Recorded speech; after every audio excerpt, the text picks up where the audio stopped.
तो कल की क्लास के बाद आज की क्लास शुरू करेंगे। और गुड इवनिंग।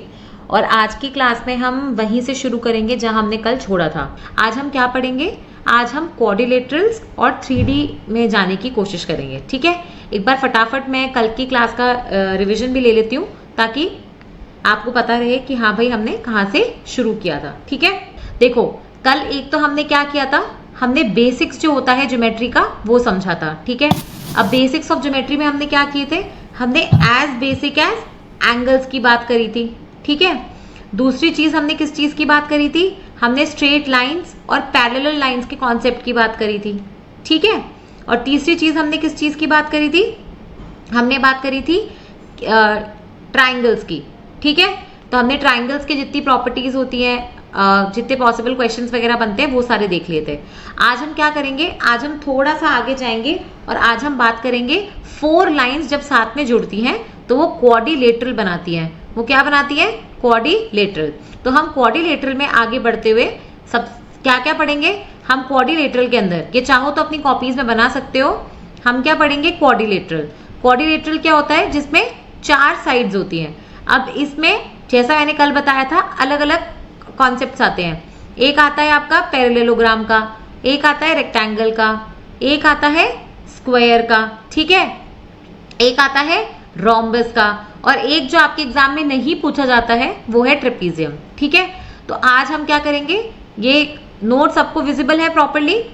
तो इसमें हम पहली एक और चीज है जिसके क्लास में क्वेश्चन नहीं हो पा रहे हैं, वो क्या करेगा, वो जब ये क्लास खत्म हो जाती है, ठीक है, उसके बाद एक बार खुद से भी क्वेश्चंस ट्राई करेंगे। अच्छा, एक मिनट, मेरे को सिर्फ एक चीज है, एक क्वेश्चन है, मैं आपको फटाफट दे रही हूँ, वो सॉल्व करके दिखाओ ताकि मुझे पता लगे कि हाँ कल की क्लास का सब कुछ क्लियर है। ठीक है, क्या क्वेश्चन है? एक हेप्टागन है, लिखो, एक हेप्टागन है, ठीक है, एक रेगुलर हेप्टागन है, एक रेगुलर हेप्टागन है, तो उसमें एंगल जनरली क्या रहेगा, जनरली बता दो मुझे। एक रेगुलर हेप्टागन है तो सम ऑफ द एंगल्स उसमें क्या रहेगा, sum of all the interior angles क्या रहेगा? आंसर प्लीज बोल देना क्योंकि मुझे आप दिखोगे नहीं। क्वेश्चन समझ में आ गया क्या? जिसने कल की क्लास अटेंड करी है उसको तो मुझे लग रहा है समझ में आ ही गया होगा। क्वेश्चन क्या है?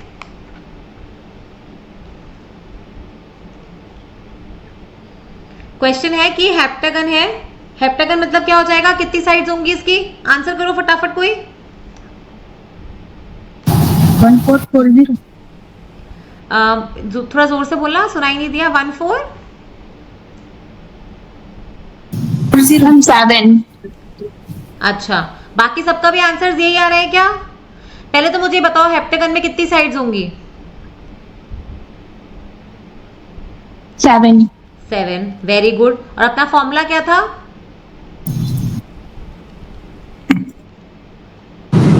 ये था क्या फॉर्मूला? 900 इंटीरियर एंगल्स का। तो 7 Yes, - 2 ma'am. Is 5, 5 into pi, तो 180 इंटू 5, यही है क्या आंसर? अरे भाई बोलो, क्या हो गया? फिर हम आगे कैसे बढ़ेंगे अगर बेसिक्स क्लियर नहीं है तो?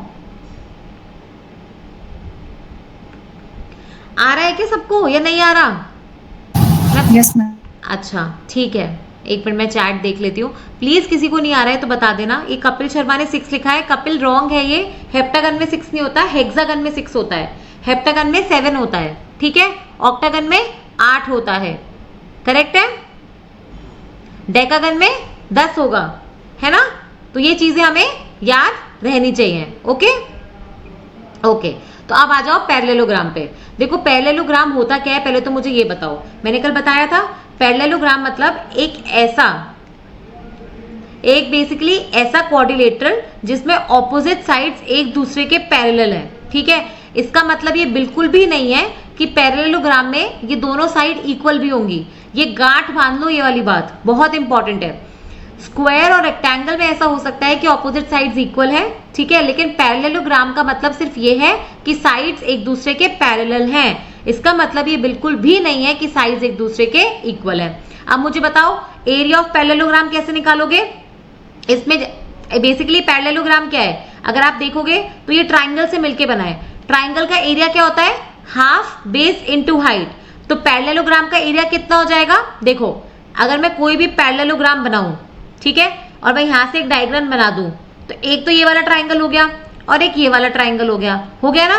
तो इसका मतलब क्या है कि अगर मैं दो ट्राइंगल्स का एरिया ऐड कर दूं तो मुझे पैरेललोग्राम का एरिया मिल जाना चाहिए। तो इसका मतलब पैरेललोग्राम का एरिया क्या हो जाएगा, 2 टाइम्स इसका एरिया।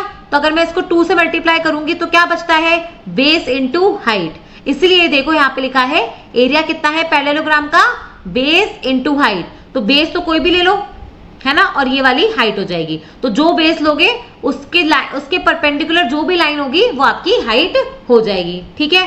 और पेरीमीटर क्या होता है, किसी भी चीज का पेरीमीटर मतलब होता है कि जब आप साइड्स को ऐड करते हो तो सारी साइड्स को, पेरीमीटर जब भी समझ में नहीं आया, इसका मतलब है कि यहां से शुरू हो जाओ और रस्सी बांधते जाओ, तो टोटल आपकी रस्सी की लेंथ कितनी लगेगी वो आपका पेरीमीटर बन जाएगा, ठीक है।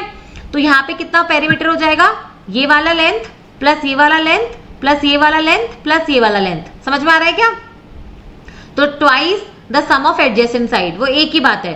सपोज करो ये ए है, ये बी है, ये सी है, ये डी है, तो A plus B plus C plus D, ये क्या हो जाएगा आपका पेरीमीटर, ठीक है। और ऑपोजिट साइड्स अगर इक्वल हो जाएंगी, सपोज करो ये भी ए है और ये भी ए है, ये बी है और ये भी बी है, तो पेरीमीटर कितना हो जाएगा, 2 टाइम्स, क्यों, क्योंकि ए प्लस बी फिर से ए प्लस बी, तो यहाँ पे 2 बाहर आ जाएगा और ये ए प्लस बी रह जाएगा। क्लियर है सबको, तब सब कर दो फटाफट, ठीक है। तो एक तो आ गया ये एरिया वाला क्वेश्चन, ठीक है। अब जैसे अपन ने ट्राइंगल में क्या पढ़ा था, half a b sine theta, अब क्योंकि यहाँ पे 2 टाइम्स है तो ये हटा दो, बचा क्या, ए बी साइन थीटा। समझ में आ गया, तो ये देखो यहाँ पे ये बी है, ये ए है, और इन दोनों के बीच का एंगल यानी क्यू। तो एरिया ऑफ द ट्राइंगल क्या था, half a b sine theta. Area of parallelogram क्या हो जाएगा, ए बी साइन क्यू, क्या हो जाएगा, a b sine q. Okay, समझ में आ रहा है। अब पेरीमीटर अपन ने निकाल लिया, ठीक है। तो ये तो हो गया अपना पैरेललोग्राम वाला एरिया। अब ये सबसे इंपॉर्टेंट प्रॉपर्टी है और इसी प्रॉपर्टी पे आपका प्रीवियस ईयर क्वेश्चन पूछा गया है, ठीक है। ये प्रॉपर्टी हम लोग बिल्कुल याद रखेंगे। ये क्या कह रही है कि जो ये पैरेललोग्राम है, ठीक है, इसमें ये जो 2 डायगोनल्स हैं, कौन से डायगोनल्स है, एक तो ये AC जा रहा है और दूसरा डायगोनल है अपना ये BD वाला, ठीक है। तो ये बोल रहा है कि इन डायगोनल्स का अगर मैं स्क्वायर का सम लूं, मतलब AC square plus BD square, तो वो किसके बराबर आता है, वो बेसिकली ये जो ये चारों साइड्स हैं इनके स्क्वायर के बराबर होगा। समझ में आ गया क्या, अपनी मर्जी से कोई भी पैरेललोग्राम बना लो, ठीक है। D, E, F और G, है ना, 2 डायगोनल्स कौन से होंगे, GE और DF, ठीक है। तो इसमें ये कह रहा है कि जो 2 डायगोनल्स हैं, GE है और DF है, इनका स्क्वायर कर दो। तो GE का स्क्वायर और DF का स्क्वायर वो किसके बराबर होगा, इन चारों साइड्स का स्क्वायर करो और ऐड करते जाओ। मतलब DE का स्क्वायर कर दो, फिर EF का स्क्वायर कर दो, फिर FG का स्क्वायर कर दो और DG का स्क्वायर कर दो। समझ में आ रहा है। और अगर ये दोनों साइड्स इक्वल है, सपोज DE और GF इक्वल है, तो DE और FG इक्वल हो जाएंगे, तो यहाँ पे 2 टाइम्स ऑफ DE स्क्वायर, और अगर ये और ये इक्वल है तो 2, फिर यहाँ पे क्या हो जाएगा, EF स्क्वायर। समझ में आ गई क्या ये प्रॉपर्टी। अब अगर ये प्रॉपर्टी समझ में आ गई है तो क्वेश्चन नंबर 79 अटेम्प्ट करेंगे। क्वेश्चन नंबर 79 आपकी स्क्रीन पे है, क्वेश्चन नंबर 79 अटेम्प्ट करो।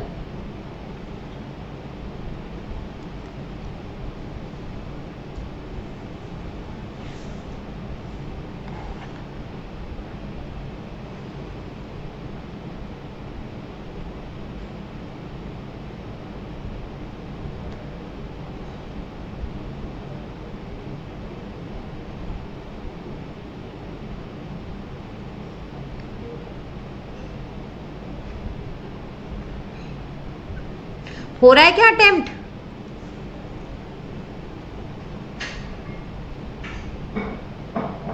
ओके, मुझे एक थम्स अप मिला है। बाकी बच्चे,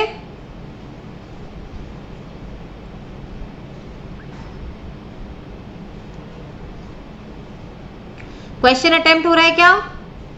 क्वेश्चन नंबर 79 आपकी स्क्रीन पे है। देखो क्वेश्चन, देखो क्या कह रहा है, क्वेश्चन क्या कह रहा है कि एक लेंथ पैरेललोग्राम की 17 सेंटीमीटर है और दूसरी 11 सेंटीमीटर है। अगर ये गिवन नहीं हो तो हम मान के चलेंगे कि ऑपोजिट साइड्स इक्वल है। ठीक है, तो 17 सेंटीमीटर और ये भी 17 सेंटीमीटर हो जाएगा।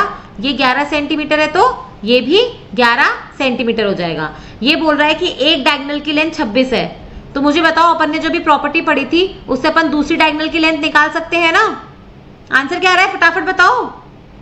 12 लिख रहे हैं कोई।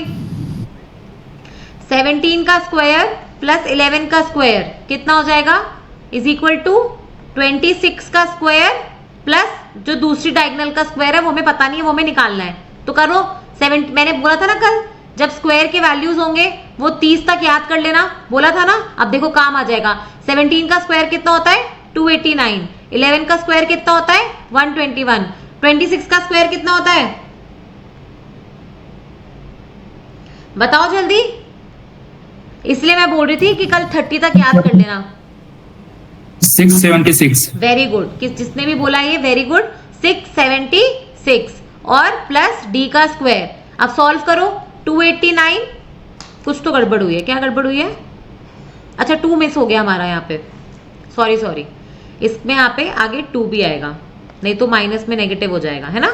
तो 289 प्लस 121 कितना होगा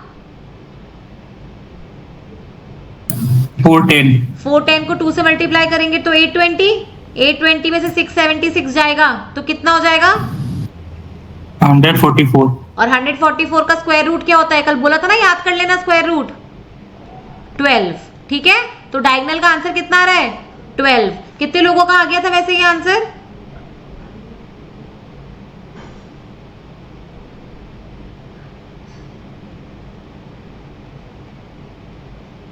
ठीक है। तो बहुत सारे लोग हमें थम्स अप दे रहे हैं और मीरा ने भी लिखा है 12 है। ठीक है, समझ में आ रहा है क्या। देखो क्वेश्चंस इजी हैं, आपको कुछ फॉर्मूले पता होने चाहिए, पॉइंट सिर्फ इतना ही है। अगर फॉर्मूले पता होंगे तो फटाफट क्वेश्चन हो जाएंगे और क्वेश्चन इसके बाहर कहीं जाएंगे नहीं। मतलब इससे ज्यादा टफ क्वेश्चन पैरेललोग्राम में से नहीं बनेगा, और जो बनेगा फिर वो हमें अटेम्प्ट नहीं करना है, एटलीस्ट इतनी तैयारी में नहीं करना है। ठीक है, लास्ट के दिनों पे बैठ के हमें वही चीजें करनी है जिससे हमारा स्कोर मैक्सिमाइज हो, टाइम वेस्ट नहीं करना है। अब आ जाओ क्वेश्चन नंबर 71। ये ट्राइंगल वाले क्वेश्चन में से है। क्वेश्चन नंबर 71 अटेम्प्ट करेंगे ताकि मुझे पता लगे कि कल क्या किस किस को याद है। क्वेश्चन 71 क्या है, जिसको नहीं दिख रहा है या जिसको हिंदी में पढ़ना है, क्वेश्चन ये कह रहा है सिर्फ कि एक ट्राइंगल है जिसकी जो सारी साइड्स हैं, जिसकी जो एक साइड है बेसिकली वो बाकी दोनों साइड से 4 सेंटीमीटर कम है। तो सपोज करो अगर ये x है, ये y है, ये z है। ठीक है, तो y प्लस z जितना भी होगा उसमें से मैं 4 माइनस कर दूंगी तो मुझे x मिल जाएगा, वैसे ही मुझे y मिल जाएगा, वैसे ही मुझे z मिल जाएगा। क्वेश्चन पूछ रहा है कि एरिया ऑफ द ट्राइंगल कितना होगा। बहुत अच्छा क्वेश्चन है, बहुत अच्छा क्वेश्चन है, अटेम्प्ट करो इसे।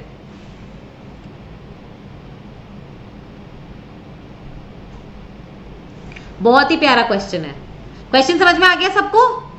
थोड़ा डिफिकल्ट लग रहा होगा समझने में, लेकिन क्वेश्चन इजी है और ऐसे क्वेश्चन तो जरूर अटेम्प्ट करने हैं। एक ट्राइंगल बनाओ, ठीक है, उसमें सपोज करो ये लेंथ a है, ये b है, ये c है। क्वेश्चन क्या कह रहा है कि जो a है वो इन दोनों का जब मैं सम करती हूं तो उससे 4 सेंटीमीटर कम है, तो मतलब a तो मेरा ये हो गया। वैसे b भी निकाल सकती हूँ, b हो जाएगा, बाकी दोनों साइड्स को ऐड करो, उसमें से 4 सेंटीमीटर माइनस कर दो। ठीक है, c क्या हो जाएगा, बाकी दोनों साइड्स ऐड करो और 4 सेंटीमीटर माइनस कर दो। तो अब आपके पास क्या हो गया, अब आपके पास 3 इक्वेशन है, एक ये वाली है और दूसरी ये वाली है और तीसरी ये वाली है। अब इन तीनों से क्या करोगे, 3 इक्वेशन है और 3 अननोन है, करेक्ट है। तो इसमें से क्या करोगे आप, a, b और c की वैल्यू निकालोगे। फटाफट बताओ कितनी वैल्यू आएगी।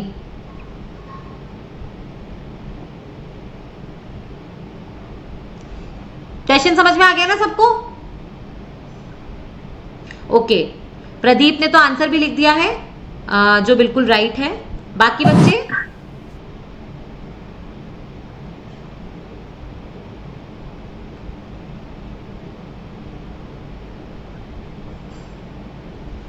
बताओ। जो डायरेक्टली सेकंड इस वाले वीडियो के लिए ज्वाइन कर रहे हैं उनसे रिक्वेस्ट है कि वो पहला वीडियो भी जरूर देखें, नहीं तो ये समझ में नहीं आएगा, थोड़ा डिफिकल्ट हो जाएगा। अगर आपने पहला पढ़ा हुआ है तो इजी है, लेकिन अगर बिल्कुल शुरू से शुरुआत कर रहे हो तो डिफिकल्ट हो जाएगा। ठीक है, क्वेश्चन समझ में आ गया ना सबको? आंसर 4√3 सबका आ गया क्या? किसी का नहीं आया तो प्लीज अनम्यूट करके बोलो, हम इसको क्वेश्चन को लेते हैं अभी। बताओ मुझे, क्वेश्चन तो इजी है। इसको कैसे सॉल्व करेंगे? 3 इक्वेशन है, पहले ये दोनों इक्वेशन ले लो। इसमें c की वैल्यू पता है तो c की वैल्यू को यहां पे डाल दो, तो ये क्या बन जाएगा? b is equals to c की जगह ये a प्लस बी माइनस 4, फिर ऊपर वाला लिख दो प्लस a माइनस 4। ठीक है, तो a प्लस a 2a हो गया है ना, b से b कट गया और यहाँ पे क्या बचा? -8 इक्वल टू 0। तो यहाँ से a की वैल्यू कितनी आ जाएगी? 4। वैसे मुझे बताओ, अब a की वैल्यू आ गई, अब a की वैल्यू को हर जगह पे डाल दो। तो सपोज इस वाली इक्वेशन में डालोगे तो a की वैल्यू अगर मैं 4 डालूंगी तो 4 से 4 कट जाएगा, तो यहां से मुझे क्या मिल रहा है कि b की वैल्यू c के बराबर है। ठीक है, अब ये दोनों चीजों को किस में डाल दो? इस वाली इक्वेशन में। a की वैल्यू कितनी है? 4, b किसके बराबर है? c के, तो इसको मैं 2c लिख सकती हूँ -4। ठीक है, अब यहां से मुझे वापस से c क्या मिल जाएगा? 4। ठीक है, और b की वैल्यू c के बराबर है तो मुझे b की वैल्यू भी कितनी मिल गई? 4। तो मुझे बताओ, जब तीनों साइड्स 4, 4 और 4 हैं तो ये कैसा ट्राइंगल हो गया? Equilateral triangle. तो इसका एरिया कैसे निकल सकता है? हमें पता है इक्विलेटरल ट्राइंगल में जो ये होती है अपनी एंगल होता है वो 60 डिग्री होता है। तो अपना एरिया कैसे निकालोगे? Half AB sine theta, half into 4 into 4 into sine 16। ठीक है, तो ये हो जाएगा 4 2 जा 8, 8 इंटू √3/2। तो आंसर कितना आ जाएगा? 4√3। ठीक है, आंसर कितना आ गया? 4√3। सबका आ गया क्या? ये क्वेश्चन समझ में आया सबको? थम्स अप कर दो फटाफट। ठीक है, एक ही थम्स अप आ रहा है, बाकी लोग? ठीक है, शिव गोपाल को भी समझ में आ गया है। और अ डीप स्मेल बॉक्स, इन्होंने हैंड रेज किया है, बताओ क्या डाउट है?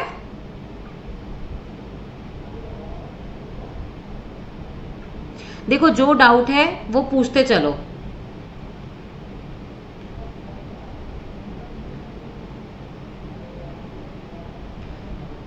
ठीक है, हम आगे बढ़े, चलो आ जाओ नेक्स्ट क्वेश्चन पे।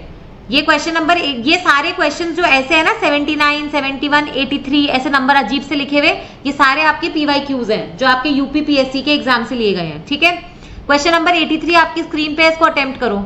ये अपन ने कल किया था सर्कल वाला क्वेश्चन। सर्कल का रेडियस कितना होता है, पेरीमीटर कितना होता है, एरिया कैसे निकालते हैं, उसके बेसिस पे है। बहुत इजी क्वेश्चन है, अटेम्प्ट करो। 83rd question.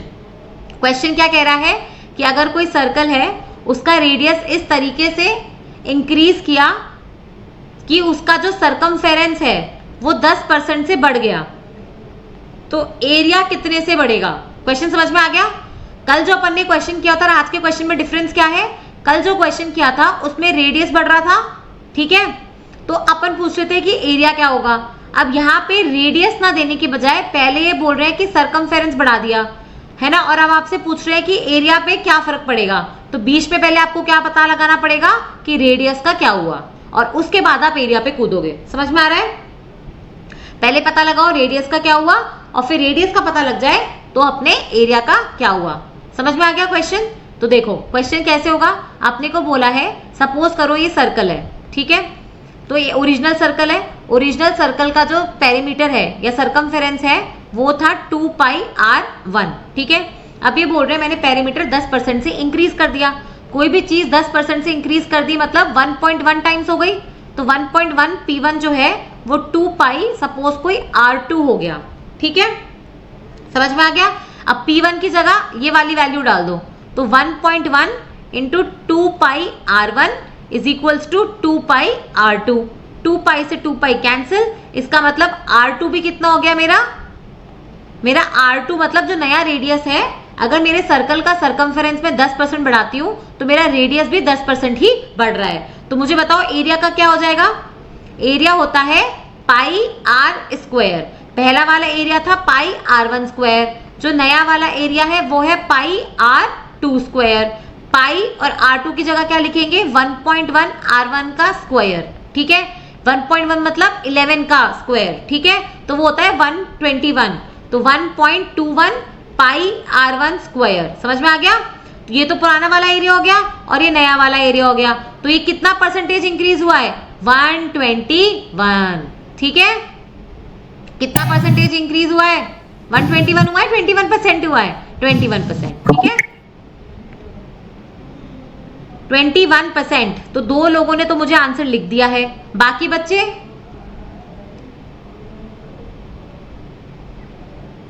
समझ में आ रहा है क्या? अलका का भी थम्सअप आ गया है, कपिल का भी थम्सअप आया है, तो 6-7 लोग तो मुझे दिख रहे हैं जिन्होंने थम्सअप किया है। बाकी बच्चे ओके। देखो क्वेश्चंस इजी हैं, अगर हम बेसिक से करते हुए चलेंगे तभी हम आगे बढ़ पाएंगे, ठीक है। कॉन्सेप्ट वही है, अगर आपसे कोई पूछे कि रेडियस बढ़ रहा है और एरिया कितना बढ़ेगा, कॉन्सेप्ट वही है। बस ये समझो कि आपको कोई चीज परसेंटेज में पूछी है या कोई चीज पॉइंट्स में पूछी है, कोई चीज रेशियो में पूछी है, ठीक है। तो क्वेश्चन नंबर 83 अपना हो गया। तो अब हम आते हैं नेक्स्ट कॉन्सेप्ट पे, जो है हमारा रेक्टेंगल। रेक्टेंगल पैरेललोग्राम की तरह ही होता है। मुझे बताओ, ये तो बचपन से पढ़ रहे हैं शायद। रेक्टेंगल का एरिया कितना होता है, लेंथ इंटू ब्रेथ। कितना होता है, लेंथ इंटू ब्रेथ। और इसका जो पेरीमीटर होगा वो क्या हो जाएगा, length plus breadth plus length plus breadth. तो इसका मतलब 2 times of length plus breadth, ठीक है। और क्योंकि रेक्टेंगल में ये जो कोने होते हैं ये सारे एक दूसरे को 90 डिग्री पे काटते हैं, तो अगर मैं ये डायगोनल बनाऊंगी सपोज, तो इसमें क्या होगा, ये कौन सा एंगल, ये कौन सा ट्राइंगल बन रहा है, राइट एंगल ट्राइंगल। क्यों? क्योंकि इसमें जो एक एंगल है वो है 90 डिग्री, ये L है और ये B है। तो पाइथागोरस थ्योरम से मुझे डायगोनल की लेंथ मिल जाएगी ना, तो डायगोनल की लेंथ कितनी होगी, √L² प्लस B²। कितनी होगी, √L² प्लस B²। देखो √BH² प्लस √B², ये मेरी इस डायगोनल की लेंथ है। मुझे बताओ क्या इस डायगोनल की लेंथ भी सेम होगी या नहीं होगी, जल्दी बताओ। जो मेरी दूसरी डायगोनल है उसकी लेंथ भी सेम होगी या अलग होगी? शिव गोपाल जी बोल रहे हैं जी, तो जी मतलब हाँ या ना? ओके,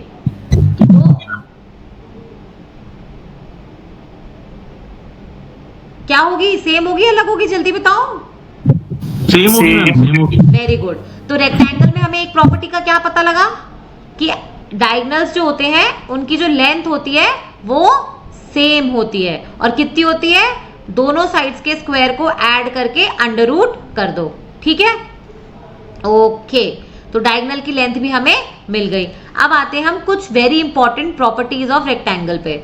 मुझे बताओ, हमने क्या देखा, डायगोनल्स इक्वल है, और डायगोनल्स क्योंकि इक्वल है और ये सारे राइट एंगल ट्राइंगल है, ये एक दूसरे को बाइसेक्ट भी करती हैं, मतलब ये एक दूसरे को इक्वल पार्ट्स में डिवाइड करती हैं, ठीक है। फिर ये एक स्टेटमेंट है, ये अभी के लिए याद कर लेना, क्योंकि आगे आपके पास क्वेश्चंस आएंगे, हम जो नेक्स्ट क्लास में पढ़ेंगे वो यही होगा कि इस कोई फिगर बना देंगे और फिर बोलेंगे इसमें ट्राइंगल्स बताओ कितने हैं, या कोई फिगर बना देंगे बोल देंगे पैरेललोग्राम कितने हैं। तो वहां पे ये चीज याद रखना कि जितने भी रेक्टेंगल हैं वो एक पैरेललोग्राम ही है, बट सारे पैरेललोग्राम रेक्टेंगल नहीं होते। जैसे सारे रेक्टेंगल स्क्वायर हैं पर सारे स्क्वायर रेक्टेंगल नहीं होते। समझ में आ गया? तो सारे रेक्टेंगल पैरेललोग्राम है बट सारे पैरेललोग्राम रेक्टेंगल नहीं है।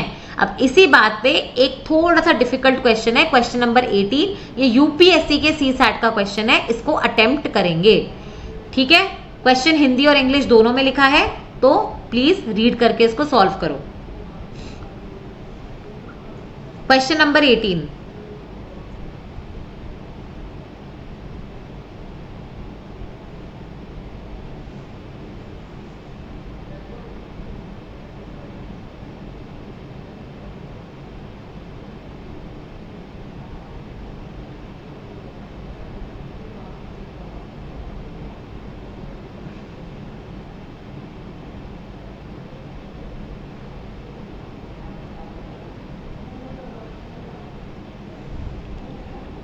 क्वेश्चन समझ में आया क्या?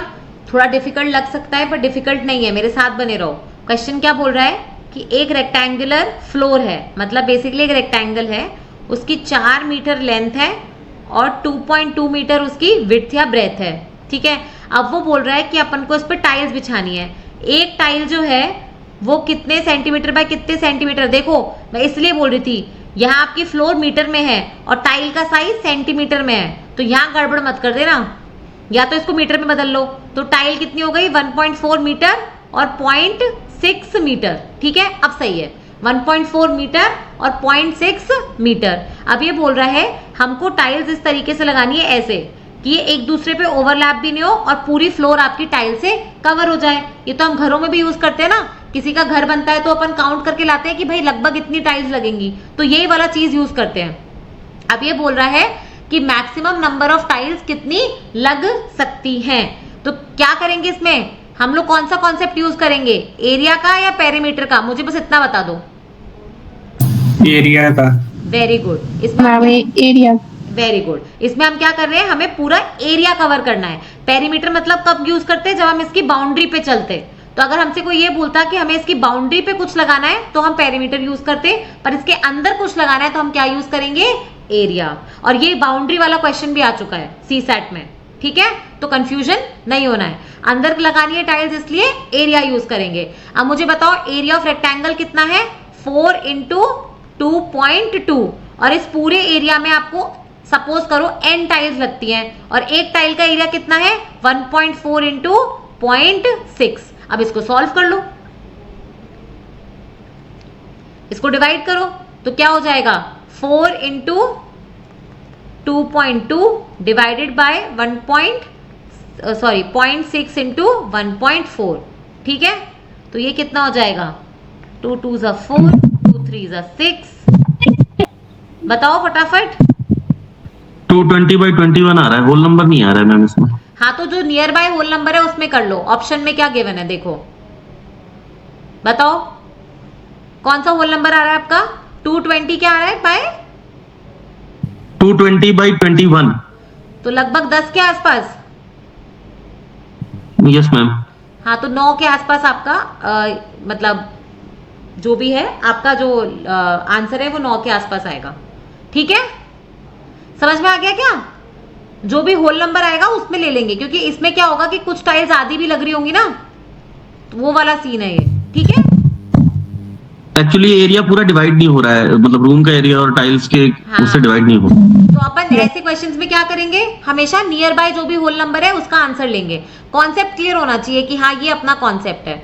अब इसी बात पे अपनी जो थर्ड तरीके का डायग्राम है, देखो एक तो अपन ने क्या पढ़ लिया, रेक्टेंगल है ना, एक अपन ने पैरेललोग्राम।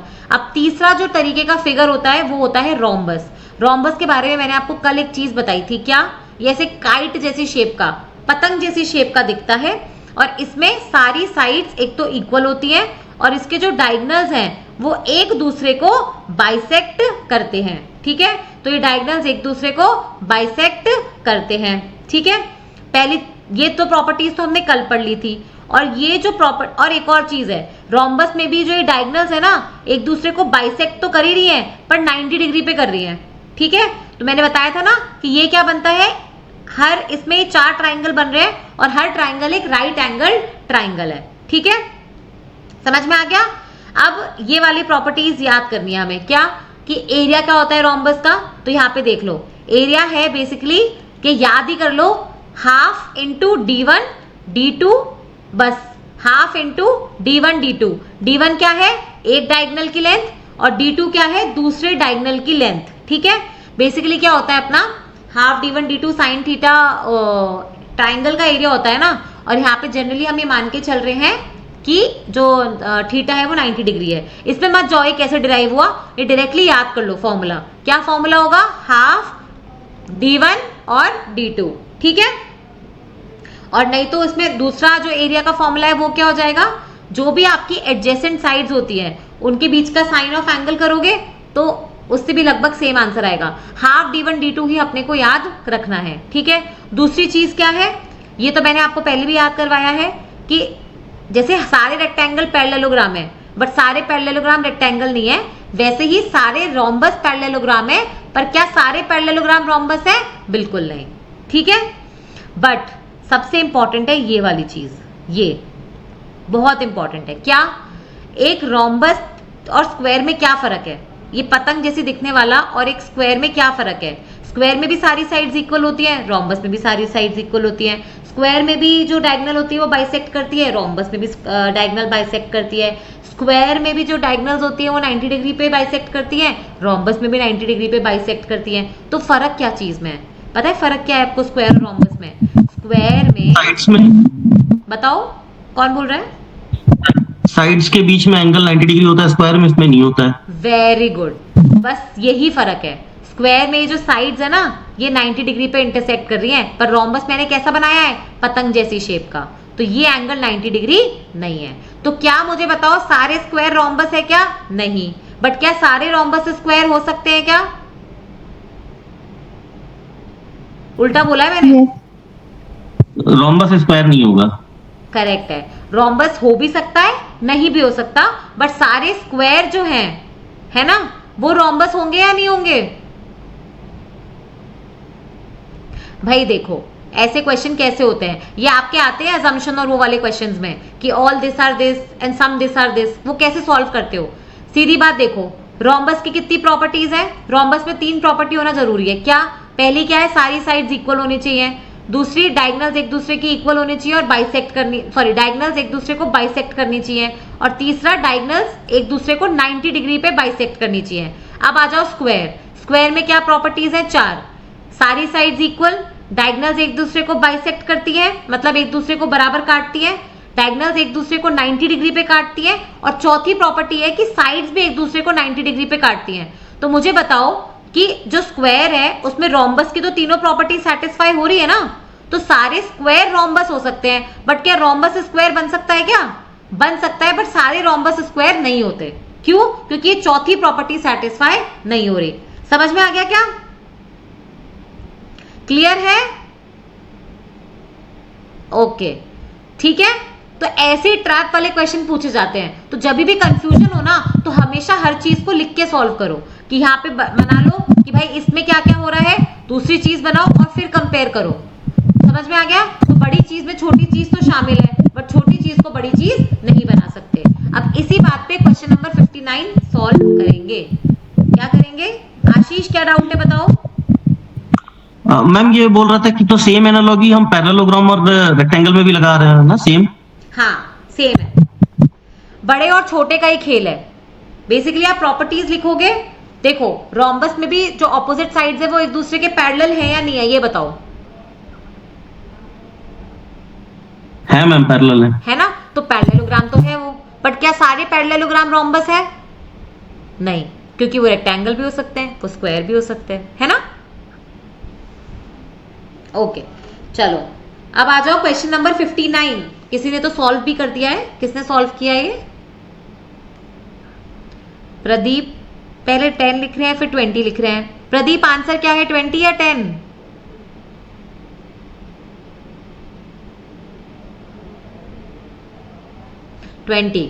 करा क्या ये क्वेश्चन सॉल्व? ये बेसिकली बोल रहा है आपने को डायगोनल्स की लेंथ दे रखी है। मैंने कल एक क्या बनाई थी प्रॉपर्टी, ये डायगोनल्स है और ये डायगोनल्स मैंने बोला था ना एक दूसरे को बाइसेक्ट कर रही हैं। तो अगर ये 24 है तो इसका मतलब ये हिस्सा 12 और ये हिस्सा 12। अगर ये पूरी 32 है तो ये हिस्सा 16 और ये हिस्सा 16, और ये एक दूसरे को 90 डिग्री पे काट रही है। तो अब आ जाओ, ये ट्राइंगल का क्वेश्चन बन गया। ये लेंथ 12 है, ये 16 है, तो पाइथागोरस थ्योरम से मुझे बता दो फटाफट ये वाली लेंथ कितनी होगी, हाइपोटेन्यूज, और वही रोम्बस की साइड होगी। कितनी होगी? 16 का स्क्वायर 256, 12 का स्क्वायर 144, ऐड करो 400 और अंडर रूट लेंगे तो 20। आंसर सबका 20 आ रहा है क्या? एक ही थम्सअप आया मेरे पास अभी तक। 2 3 4 5 6, बाकी बच्चे नहीं आया तो बेहिचक पूछ लो। आया क्या? चलो, मीरा को भी आ गया है और कपिल भी है। हाँ उत्तम बताओ। समझ नहीं आया तो बोलो, अनम्यूट करके बताओ।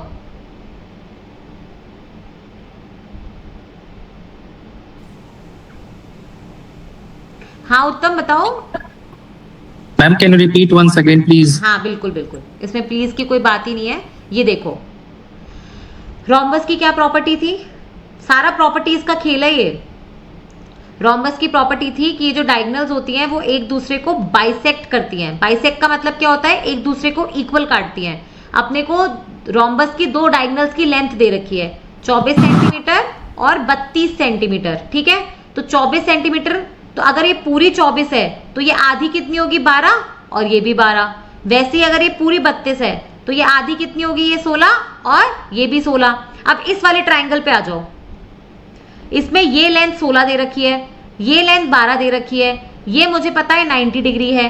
तो पाइथागोरस थ्योरम लगाते हैं ना अपन, उसमें अगर ये 16 है ये 12 है तो ये लेंथ कितनी होगी 12 का स्क्वायर प्लस 16 का स्क्वायर, यही पढ़ते थे ना। ए सी का स्क्वायर कितना हो जाएगा, ए बी का स्क्वायर प्लस बी सी का स्क्वायर, तो ये हो जाएगा 16 का स्क्वायर प्लस 12 का स्क्वायर, तो ये आता है 400।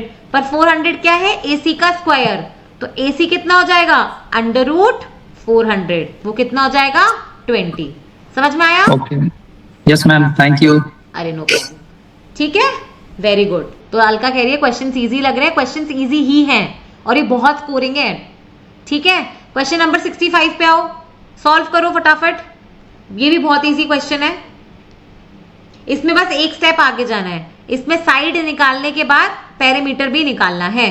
देख रहे हो क्वेश्चंस कितने इजी पूछे जा रहे हैं, साइड निकालो और उसके बाद पैरामीटर निकालो।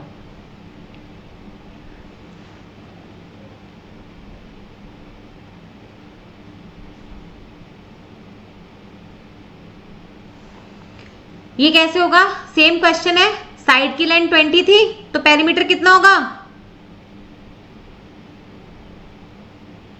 विवेक बोल रहे हैं 80, क्या बाकी सब अग्री कर रहे हैं? क्वेश्चन सेम ही है, इसमें कुछ करना नहीं है हमें, पुराने वाले क्वेश्चन की सेम लेंथ है इसमें। और ये क्वेश्चन पता है आपको, ये रिपीटेड है, ये एक ही साल में पूछे गए हैं। तो अगर किसी ने 59 क्वेश्चन ढंग से पढ़ा होता तो 65 में उसको सिर्फ 4 टाइम्स मल्टीप्लाई करके आंसर लिखना था, ठीक है। ओके, अब हमने रोम्बस पढ़ लिया, अब हम नेक्स्ट क्या चीज पढ़ेंगे, स्क्वायर। क्या पढ़ेंगे, स्क्वायर। देखो स्क्वायर में हमने प्रॉपर्टीज तो देख ली और हमें पता है कि स्क्वायर में जो सारी साइड्स होती हैं वो इक्वल होती हैं। तो मुझे बताओ पेरीमीटर कितना हो जाएगा, a plus A plus A plus A, तो वो कितना हो जाएगा 4a। और जो एरिया हो जाएगा वो क्या हो जाएगा इसका, a स्क्वायर, ठीक है। अब मुझे बताओ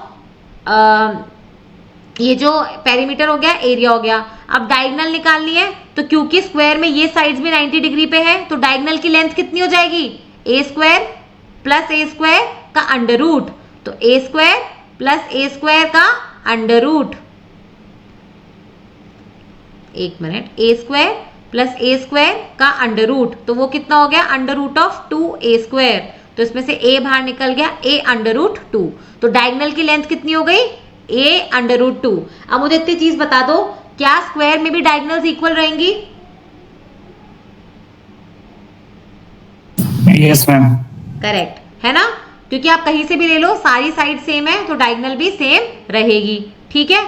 अब इसका जो एरिया होता है स्क्वायर का, कई बार क्या होता है कि डायगोनल का लेंथ देके आपको एरिया पूछ लेते हैं। वैसे तो आप डायगोनल अगर आपको पता हो तो आप साइड निकाल सकते हो, बट अगर फॉर्मूला पता हो तो क्वेश्चन थोड़ा जल्दी हो जाएगा, ठीक है।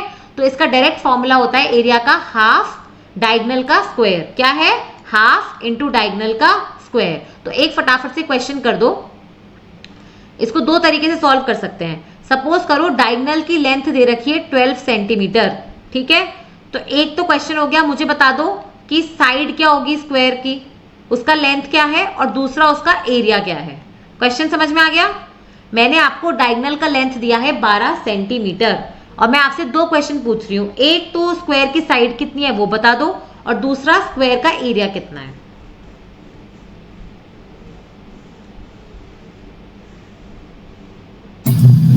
6√2 लेंथ हो जाएगा, एरिया 72। 6√2 और 72, ये आंसर आया है मेरे पास एक। बाकी सब बच्चे इससे अग्री करते हैं क्या? कैसे होगा ये? देखो मेरे को क्या पता है, डायगोनल की लेंथ 12 है। सपोज करो मुझे साइड की लेंथ नहीं पता, मैंने बोला ये a ले ली तो ये भी a होगी। अब मैं इसमें क्या लगाऊंगी? Pythagoras theorem. तो मुझे पता है a square plus a square किसके बराबर होना चाहिए? 12 के स्क्वायर के बराबर। 12 का स्क्वायर यानी 144। तो 2a स्क्वायर कितना होगा? 144। a स्क्वायर कितना हो जाएगा डिवाइड बाई 2? 72। तो मेरे पास लेंथ कितनी आ जाएगी? Under root 72। ठीक है, अंडर रूट 72। ये सबको क्लियर है क्या? लेंथ कैसे निकाली? ओके, अब मुझे बताओ, मुझे पास लेंथ मिल गई तो अब तो मुझे एरिया वैसे भी मिल जाएगा। इसका स्क्वायर कर दो तो एरिया तो डायरेक्ट 72 आ गया। नहीं तो अगर मुझे डायगोनल पता थी और मुझसे सिर्फ एरिया पूछा जाता तो क्या मैं directly half into D square नहीं कर देती? तो डी स्क्वायर कितना है? 144। डिवाइड कर दो 2 से तो डायरेक्टली 72 आ गया। तो मेरा टाइम बच गया। ठीक है, इसलिए ये वाला मैंने आपको फॉर्मूला लिखवाया है। अब इसी बात पे एक क्या करेंगे हम? क्वेश्चन नंबर 60 अटेम्प्ट करेंगे जो आपकी स्क्रीन पे है। क्वेश्चन नंबर 60 अटेम्प्ट कीजिए।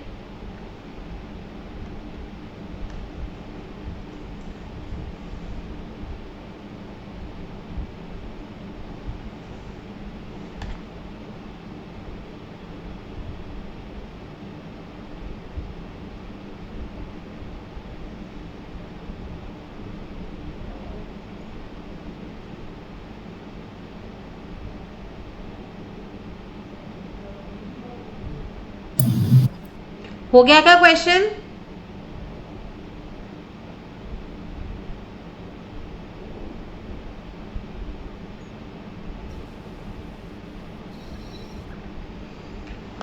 आगे बढ़े क्या? मैम यहाँ पे इंक्रीज हो जाए 3 टाइम्स होगा कि 3 टाइम्स होगा? 4 टाइम्स। चलो सॉल्व कर लेते हैं। क्वेश्चन क्या बोल रहा है कि अगर जो लेंथ ऑफ द स्क्वायर है उसको मैं डबल कर दूं तो एरिया का क्या होगा? अरे ये तो इजी क्वेश्चन है, इसमें क्या डिफिकल्टी है? सपोज करो ये मेरा स्क्वायर है, ये पहला स्क्वायर है, उसकी लेंथ कुछ a है। अब ये बोल रहा है दूसरा स्क्वायर है जिसमें मैंने लेंथ डबल कर दी तो ये 2a हो गई। इसका एरिया क्या था? a square. इसका एरिया क्या हो जाएगा? 2a का होल स्क्वायर। तो वो तो 4a स्क्वायर हो गया। तो एरिया कितना हो जाएगा? मैम यहाँ पे इंक्रीज पूछा है कि इंक्रीज पूछा 3 टाइम्स इंक्रीज होगा। How much area will be increased? हाँ करेक्ट है। नहीं 3 टाइम्स होगा, 3 टाइम्स है। ये वेरी गुड, ये जिसने भी पॉइंट आउट किया ना वेरी गुड। इसमें क्या हुआ है देखो क्वेश्चन, वैसे तो क्या हो गया कि एरिया 4 टाइम्स हो गया, पर ये आपसे ये नहीं पूछ रहा है कि नया एरिया कितना, ये पूछ रहा है कि एरिया कितना इंक्रीज हुआ है। ठीक है, तो इंक्रीज मतलब पुराना वाला माइनस करोगे तो 4a स्क्वायर में से a स्क्वायर माइनस करोगे तो 3a स्क्वायर हो गया। तो एरिया कितना हो गया? 3 टाइम्स। ठीक है, सबको क्लियर है क्या? हाँ या ना? ओके, देख रहे हो क्वेश्चन एक्चुअली में इजी क्वेश्चंस हैं, कुछ भी नहीं है, सिर्फ वर्ड्स का खेल है। अब इसी बात पे एक सी सेट का क्वेश्चन अटेम्प्ट कर दो, बहुत इजी सा क्वेश्चन है ये मुझे ऐसा लगता है कभी भी यूपी पीएससी में ऐसे क्वेश्चंस पूछे जा सकते हैं। क्वेश्चन क्या बोल रहा है? क्वेश्चन बेसिकली आपसे आपका ब्रेन अप्लाई करने को बोल रहा है। वो ये बोल रहा है कि अगर मैं एक स्क्वायर और सर्कल बनाता हूं, ठीक है, तो कितने नंबर ऑफ पॉइंट्स पे वो इंटरसेक्ट कर सकते हैं? एक तो न्यूनतम और एक अधिकतम, मिनिमम और मैक्सिमम।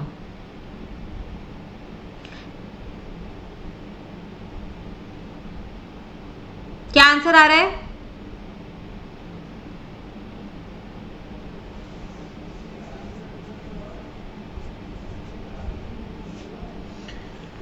क्या आंसर आ रहा है सब लोगों का? इसमें तो कुछ सॉल्व ही नहीं करना, सॉल्व क्या कर रहे हो? 1 सही होगा। 1 D ma'am minimum 2 point, maximum 4 हो सकता है। गलत है ये तो। दूसरा कोई बंदा बताना चाहे? लास्ट क्वेश्चन में भी वो 4 टाइम्स ही हो रहा है मैम। 4 टाइम्स ही है वो? जी मैम, बिकॉज डिफरेंस नहीं पूछ रहा है ना कि नए एरिया के और पुराने एरिया का डिफरेंस क्या है। मैं ना इसका एक बार आपके जो आंसर की आई है ना उसे चेक करती हूँ, क्योंकि एक जगह और ये क्वेश्चन पूछा है और वहां पे उन्होंने ना उसका डिफरेंस लिया था, तो इसलिए मुझे मैं इसको एक बार चेक करके बताती हूँ, है ना। पर अपने को कॉन्सेप्ट तो समझ में आ गया कि 4 टाइम्स है या 3 टाइम्स, तो एक बार मैं इसकी आंसर की आपको चेक करके बताऊंगी, है ना। अगर कोई कंफ्यूजन है तो अपन आंसर की देख के बताएंगे, तो अपन आगे के लिए भी ध्यान रख लेंगे कि ये ऐसे ही चलेगा। यूपीएससी में अगर होता तो मैं बता देती हूँ, वो 4 टाइम्स ही लेते, उसको 3 टाइम्स नहीं लेते। पर यूपीपीएससी में एक पहले क्वेश्चन आया है जहां पे उन्होंने इंक्रीज मतलब हुआ था कि पहले वाले से डिफरेंस कितना लिया है, ठीक है। इसका आंसर सी बोल रहे हैं। अरे इसमें कंफ्यूजन क्या हो रही है ये वाले क्वेश्चन में, इस वाले क्वेश्चन में कि गलत आंसर्स कैसे बता रहे हो? किसी एक ने भी अभी तक सही आंसर नहीं बताया मुझे। नहीं, सी तो बिल्कुल रॉन्ग है। मुझे एक बात बताओ, इधर आओ। मैंने एक स्क्वायर बना, एक सर्कल बनाया और एक स्क्वायर बनाया, इसमें कोई भी पॉइंट ऑफ इंटरसेक्शन है क्या? बताओ,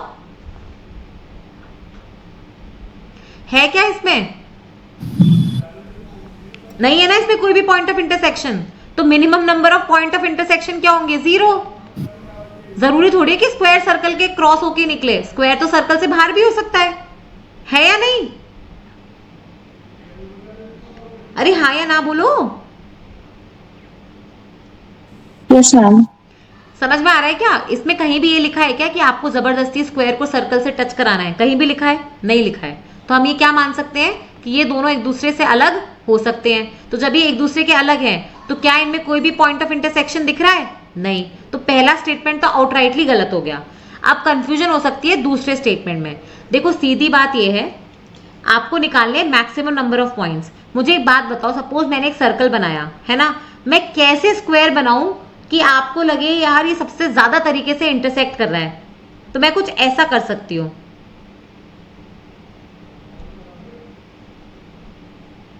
ठीक है। तो इसमें क्या होगा, हर साइड सर्कल को 2 पॉइंट्स पे काटेगी।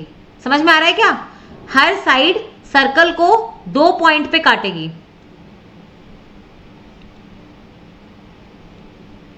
मतलब ऐसा कुछ करके, या फिर सर्कल को बीच में से निकाल दो। ये सपोज ये स्क्वायर है, तो इसमें ऐसा कोई सर्कल बना दो, ठीक है। वो मैं बना नहीं पा रही हूँ, मेरी ड्राइंग सही नहीं है, बट क्वेश्चन कॉन्सेप्ट समझ में आ रहा है क्या? एक स्क्वायर बना के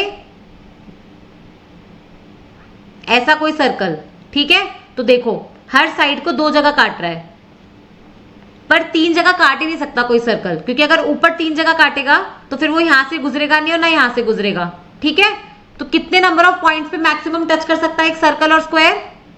जल्दी बताओ। 8 पॉइंट्स, ठीक है। ये ऐसे कुछ क्वेश्चंस जो होते हैं ना, ये बिल्कुल मतलब इसका कोई ट्रिक नहीं है, ठीक है। ये आपको ऑन द स्पॉट ही सोचने पड़ेंगे कि ये क्वेश्चन क्या कह रहा है और हम उसके हिसाब से अपना आंसर कैसे बना सकते हैं, ठीक है। तो इसका आंसर क्या हो गया? फर्स्ट स्टेटमेंट गलत है, सिर्फ सेकंड स्टेटमेंट राइट है, तो आंसर हो जाएगा बी ओनली, ठीक है। अब ये क्वेश्चन नंबर ये वाला सॉल्व करो। सीसैट 2016 में आया हुआ क्वेश्चन है, ये सॉल्व करो इसे।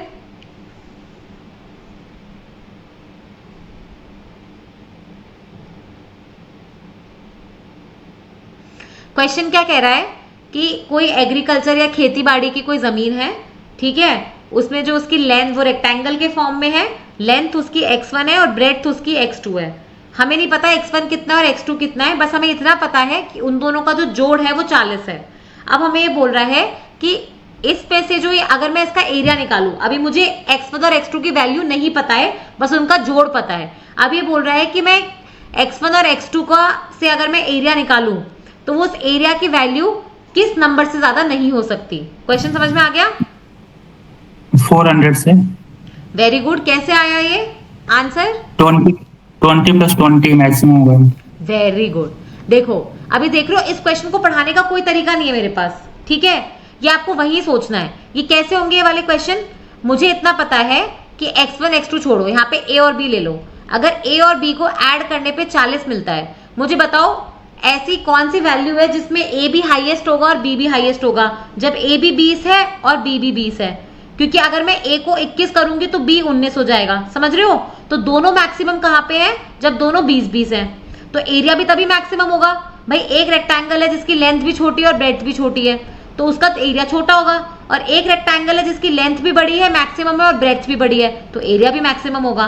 और अपने से मैक्सिमम ही पूछा जा रहा है, मिनिमम नहीं पूछा जा रहा है, ठीक है।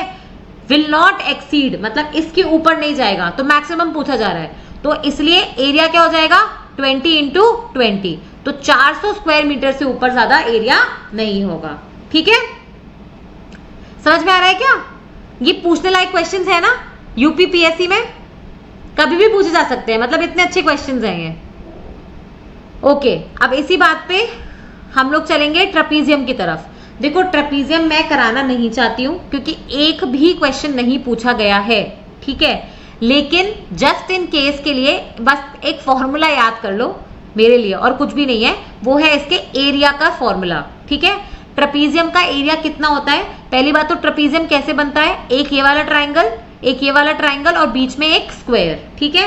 तो ये ट्राइंगल, ये स्क्वायर और ये ट्राइंगल, तो अगर मुझे ट्रेपीजियम का एरिया निकालना है तो इस ट्राइंगल का एरिया, इस स्क्वायर का एरिया और इस ट्राइंगल के एरिया को ऐड करने से भी मेरा एरिया निकल जाएगा। बट इसका एक डायरेक्ट फॉर्मूला होता है, वो होता है हाफ इंटू हाइट, ये वाली, ठीक है, into sum of two bases. तो एक तो बेस ये वाला और एक ये लंबा वाला, ठीक है। तो B1 प्लस B2, समझ में आ गया? ये बस फॉर्मूला याद कर लो, ठीक है। तो half into height into sum of basis, B1 plus B2, ठीक है। समझ में आ गया? मुझे इस तरह ट्रेपीजियम में कुछ नहीं कराना, ट्रेपीजियम में पिछले 10 सालों में तो कोई क्वेश्चन नहीं पूछा, ठीक है। सर्कल हमने पहले ही कर लिया था, हमने इसके बहुत सारे क्वेश्चंस भी देखे थे और एलिप्स भी कर लिया। और अब हम किसकी तरफ चलेंगे? अपनी 3D शेप्स की तरफ। देखो अभी तक हम क्या बात कर रहे थे, रेक्टेंगल, पर अब हम बात करेंगे क्यूबॉइड। क्यूबॉइड बनाने के लिए क्या करेंगे, ये दो रेक्टेंगल बनाएंगे और फिर उनको ऐसे जोड़ेंगे, ठीक है। तो आपके घर में वो जो रेक्टेंगल वाले मिठाई के डब्बे आते हैं वो रेक्टेंगल नहीं होते, क्योंकि उसमें लेंथ भी है, उसमें ब्रेड्थ भी है, पर उसमें हाइट भी है, उसमें थिकनेस भी होती है ना। तो इसलिए वो क्या बन जाते हैं, क्यूबॉइड। क्या बन गए, क्यूबॉइड। वैसे ही हम स्क्वायर की बात करते थे 2D में, 2D मतलब जिसमें दो ही डायमेंशन है। अब हम 3D में जब जाएंगे, जब हमारे पास x कोऑर्डिनेट, y कोऑर्डिनेट और z कोऑर्डिनेट मतलब 3 डायमेंशन है, उसमें लेंथ भी है, उसमें ब्रेड्थ भी है और उसमें कुछ हाइट भी है सीधी, ठीक है। जैसे आपका डाइस, जिस डाइस से आप लूडो खेलते हो, तो वो क्या होता है, क्यूब।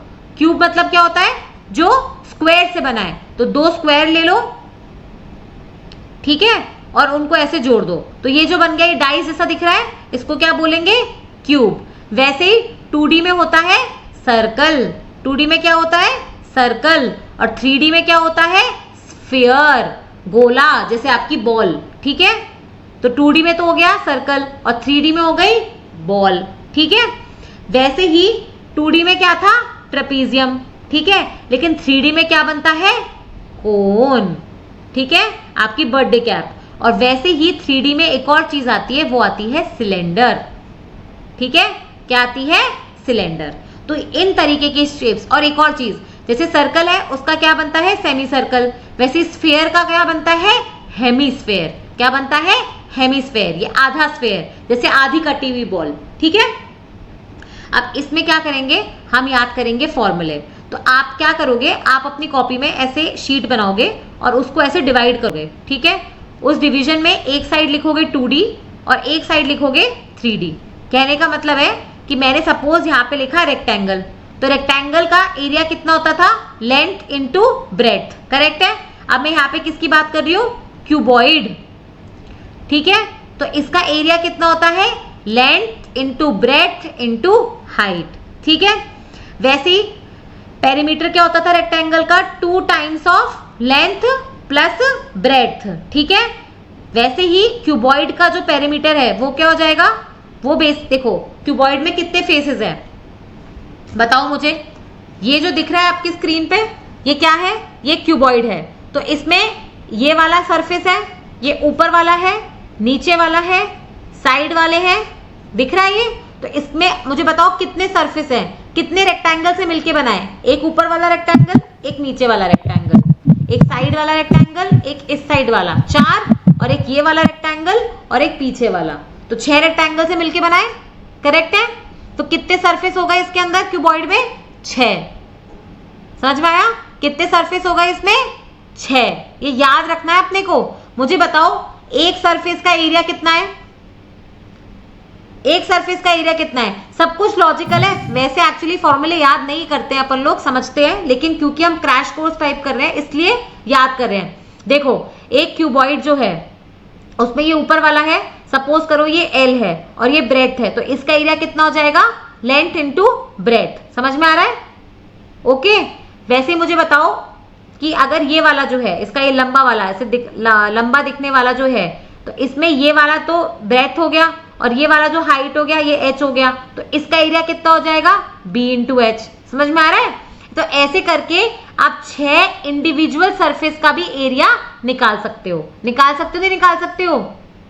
निकाल सकते हो। अब मुझे बताओ पेरीमीटर क्या हो जाएगा? पेरीमीटर होता है LB plus BH plus HL और इसका कर दो 2 टाइम्स। ठीक है, ये देखो, सॉरी ये तो हो गया टोटल सरफेस एरिया। ठीक है, पेरीमीटर नहीं सरफेस एरिया। पेरीमीटर कैसे निकालोगे? Surface area. मैंने क्यों बताया सरफेस एरिया? ये 6 सरफेस एरिया बता रही थी ना मैं, तो जैसे ऊपर वाला surface area length into breadth. समझ में आ रहा है क्या? अच्छा इधर देखो, ये लेंथ है, ये ब्रेथ है, ठीक है, और ये छोटी सी जो है ये हाइट है, तो ऊपर वाले का एरिया कितना हो गया? Length into breadth. वैसे ही नीचे वाले का एरिया कितना हो गया? Length into breadth. ठीक है, इस वाले पोर्शन का एरिया कितना होगा? ये जो छोटा सा पोर्शन दिख रहा है ये कितना था? B। ये कितनी है? H। तो B इंटू H। वैसे ही इसका ऑपोजिट ये वाला, इसका कितना हो जाएगा? B into H। ठीक है, अब कौन सा बचा? ये वाला, ये छोटा सा, तो इसका क्या हो जाएगा? ये तो L है और ये H है, तो L इंटू H इसका एरिया, और इसके ऑपोजिट इसका एरिया क्या हो गया? L into H। ठीक है, तो 6 सरफेस के 6 एरिया निकल गए, जिसमें 2 एरिया सेम है, LB LB, BH BH और LH LH। तो अगर मुझे बताओ, मुझसे कोई पूछे कि क्यूबॉइड का टोटल सरफेस एरिया कितना होगा, तो मैं इन 6 सरफेस एरिया को जोड़ दूंगी, तो वो कितना बन जाएगा? LB plus LB plus BH plus BH plus HL plus HL। ठीक है, तो टोटल सरफेस एरिया कितना हो जाएगा? 2 times of LB plus BH plus HL। ठीक है, और वॉल्यूम कितना हो जाएगा? L into B into H। ठीक है, आई थिंक मैंने शायद यहाँ पे गलत लिख दिया था, सॉरी। यहाँ पे एरिया LB है, पर यहाँ पे जो वॉल्यूम होगा ना वो LBH होगा। जो 2D में एरिया हो जाएगा वो 3D में वॉल्यूम बन जाएगा। तो एरिया LB है, वॉल्यूम LBH है। ठीक है, यहाँ पे आ जाओ। रेक्टेंगल का एरिया कितना है? Length into breadth. ठीक है, पर रेक्टेंगल का कोई वॉल्यूम होगा क्या? नहीं, क्योंकि वो तो एक ही सरफेस में है ना। वॉल्यूम के लिए तो आपको एक चीज और चाहिए, तो उसके लिए क्यूबॉइड होता है। क्यूबॉइड का वॉल्यूम कितना होता है? L into B into H। ठीक है, और टोटल सरफेस एरिया कितना हो जाएगा? LB plus BH plus HL और उसका ट्वाइस। ठीक है, ये फॉर्मूले याद होने चाहिए, इनका कोई वो नहीं है कि मतलब इसको रिप्लेस करके हम एग्जाम में डिराइव कर लेंगे, बिल्कुल नहीं। अब मुझे बताओ क्यूब में क्या खास बात है? क्यूब में L, B और H ये कुछ अलग अलग होंगे या सेम होंगे? सारे सेम होंगे। वेरी गुड, तो इसका मतलब ये तीनों A है, तो अगर मैं क्यूब बनाती हूं तो इसकी सारी साइड्स A हैं, तो टोटल सरफेस एरिया कितना हो जाएगा?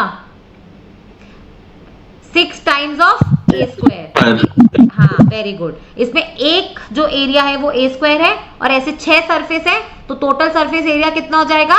6 टाइम्स ऑफ A स्क्वायर, और वॉल्यूम कितना हो जाएगा? A cube.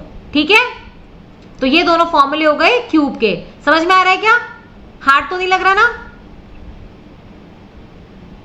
2 लोगों का ही थम्स अप आया है, मैं दोबारा समझा दूंगी। 5 बाकी लोग?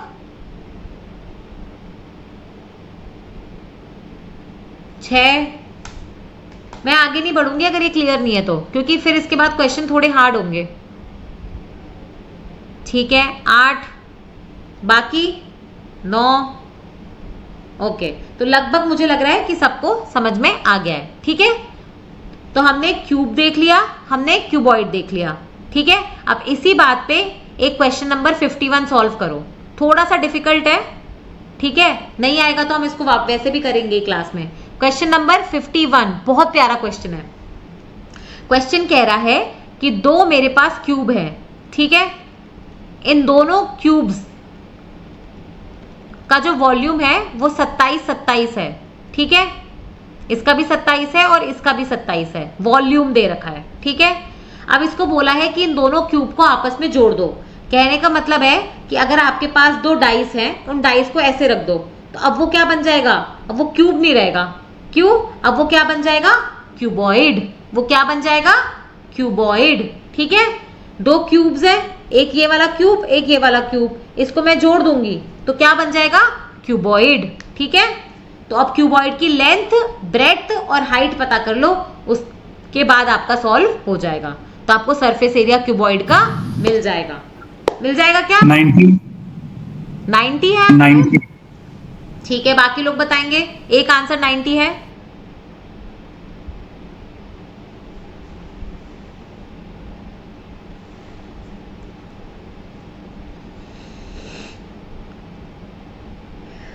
आया क्या लोगों का आंसर? जी मैम 90 है। आशीष का आया है, बाकी लोग, सौम्या, विवेक,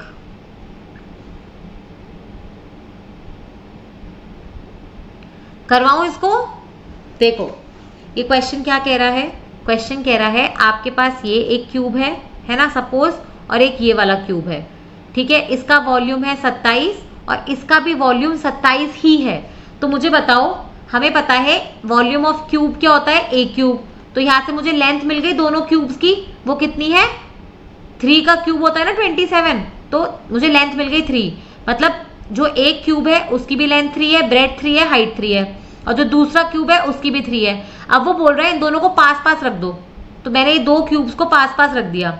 मुझे बात बताओ, तो लेंथ कितनी हो जाएगी, 3 + 3 6, बट ब्रेड तो सेम रहेगी ना, क्योंकि उसमें थोड़ी अपन पास पास रख रहे हैं, अपन तो सिर्फ फ्रंट से पास पास रख रहे हैं। हाइट भी 3 रहेगी और जो ब्रेड्थ है वो भी 3 रहेगी, ठीक है।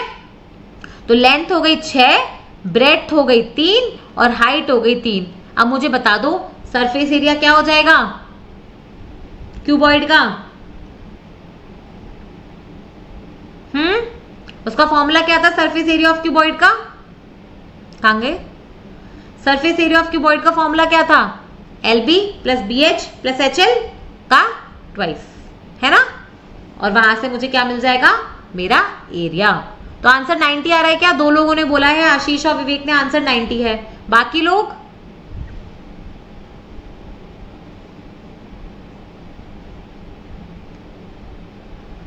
बाकी लोग, सौम्या भी 90 बोल रही है, कॉन्सेप्ट क्लियर है, मीरा भी 90 बोल रही है, तो मतलब कॉन्सेप्ट क्लियर है, ठीक है, वेरी गुड। तो अब हम, तो ये 51 क्वेश्चन मतलब आपके यूपीपीएससी में आया हुआ क्वेश्चन है। अब इसी पे एक थोड़ा सा अपन थोड़ा सा लेवल बढ़ाएंगे और सी सेट का क्वेश्चन करेंगे, ठीक है। ये देखो क्वेश्चन नंबर 6 आपकी स्क्रीन पे। पहले तो मुझे क्वेश्चन पढ़ के बताना, इसमें एरिया का कॉन्सेप्ट यूज होगा या वॉल्यूम का। रेक्टेंगल में मैं पूछ रही थी एरिया यूज होगा या पेरीमीटर, यहां पे मैं पूछ रही हूँ कि एरिया यूज होगा या फिर वॉल्यूम। वॉल्यूम, वॉल्यूम यूज होगा।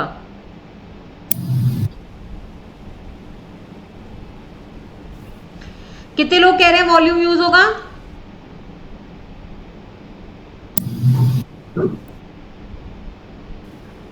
Ma'am area, surface area. Surface area use होगा। देखो हमेशा एक चीज ट्रिक बता रही हूं, जब कोई चीज भरी जाएगी, जैसे इसके अंदर मैं कोई लिक्विड भरती, मैं पानी भरती, मैं दूध भरती, तो मैं वॉल्यूम का कॉन्सेप्ट यूज करती। लेकिन जब कोई चीज को मैं रैप कर रही हूँ, गिफ्ट रैप कर रही हूँ, उसमें कुछ कवर लगा रही हूँ, है ना, उसमें कोई मटेरियल चढ़ा रही हूँ, तो अपन क्या यूज करेंगे, एरिया, ठीक है। तो यहाँ पे अपन क्या कर रहे हैं, टिन की कोटिंग कर रहे हैं, या पीस ऑफ टिन है तो उसकी एक तरीके से अपन कोटिंग कर, समझ लो कि अपन कोटिंग कर रहे हैं, तो यहाँ पे अपन किसका कॉन्सेप्ट यूज करेंगे, सरफेस एरिया, ठीक है। क्वेश्चन क्या है, ये बोल रहा है कि आपके पास एक रेक्टेंगल था, ठीक है। अब इस रेक्टेंगल का आपने क्या करा है, इस रेक्टेंगल से ही ऐसे समझ लो कि आपके पास वो है, एक गिफ्ट रैप है, ठीक है, एक गिफ्ट रैप वाला पेपर है। हाँ अलका बताओ क्या डाउट है?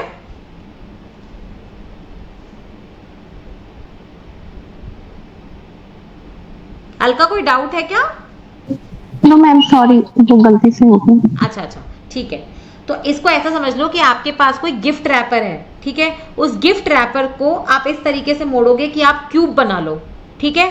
तो इसमें क्या होगा, पहले आप गिफ्ट रैप का एरिया देखोगे और उसके बाद उसको क्यूब के एरिया से, मतलब क्यूब का जो अपना सरफेस एरिया है उससे इक्वेट करोगे, ठीक है, तो आपका आंसर निकलेगा। तो इसमें क्या दे रखा है अपने को, रेक्टेंगल। रेक्टेंगल की लेंथ कितनी दे रखी है, 12, उसकी विड्थ कितनी दे रखी है, 8। तो रेक्टेंगल का एरिया कितना हो जाएगा, 12 8 जा 96, है ना, 12 8 जा 96। अब ये बोल रहा है कि इससे मैं क्यूब बनाती हूं, तो वो क्यूब का साइड क्या होगा, 96 को मैं किसके बराबर कर दूं, जल्दी बताओ, क्या लिखूं आगे, सरफेस एरिया। वो कितना होता है 6a², है ना। तो a² कितना आ जाएगा 16, तो a की वैल्यू कितनी आ जाएगी 4। सबकी आ गई क्या, थम्स अप करो, 4, वेरी गुड, ठीक है ना। देख रहे हो कितने इजी क्वेश्चन है, थोड़ा सा फॉर्मूला, थोड़ा सा हमारा दिमाग और हमारा क्वेश्चन हो जाएगा। अब इसके बाद 2 अपनी शेप रह गई हैं, 2 या 3। एक तो है सिलेंडर। देखो सिलेंडर तो घर वाला सिलेंडर नहीं है, ये वो जो पाइप होते हैं ना, पीवीसी पाइप टाइप के, वो है, ठीक है। तो ये हो गया सिलेंडर। अब सिलेंडर में हमें क्या याद करना है, इसमें एक तो होता है कर्व्ड सरफेस एरिया, एक होता है टोटल सरफेस एरिया, और एक होता है इसका वॉल्यूम। देखो सिलेंडर में क्या है, ये बीच का हिस्सा है और नीचे और ऊपर 2 सर्कल बना रखे हैं, ठीक है। तो सर्कल होगा तो रेडियस होगा। मुझे बताओ इसका एरिया कितना होता है सर्कल का, πr², ठीक है। ऊपर वाले का भी एरिया कितना होगा, πr²। और ये जो लेंथ है ना, ये वाली, इसको सपोज मैंने h बोल दिया है, ठीक है। तो वॉल्यूम ऑफ सिलेंडर का फॉर्मूला क्या होता है, πr²h, ये हमें याद करना है। वॉल्यूम ऑफ सिलेंडर का फॉर्मूला क्या है, πr²h, ठीक है। अगर मुझसे पूछा जाए कि curved surface area, curved surface area मतलब सिर्फ ये वाला, जैसे अगर सपोज मेरे पास कोई शीट है, मैं उसको ऐसे रोटेट करूं, ऊपर और नीचे का नहीं, सिर्फ इतना, तो इसको बोलते हैं हम सिलेंडर का कर्व्ड सरफेस एरिया। तो कर्व्ड सरफेस एरिया का फॉर्मूला क्या होता है, 2πrh, कितना होता है 2πr और h, ठीक है। और टोटल सरफेस एरिया कितना हो जाएगा, इस 2πrh में ऊपर और नीचे वाला एरिया भी मिला दो, मतलब 2πr², ठीक है, समझ में आ गया। तो ये तो हो गया टोटल सरफेस एरिया, ये हो गया मेरा कर्व सरफेस एरिया, और ये हो गया मेरा वॉल्यूम। तो ये हो गया आपका सिलेंडर, ठीक है, समझ में आ गया क्या, थम्स अप करो। अलका गलती से हुआ है, रेस किया है,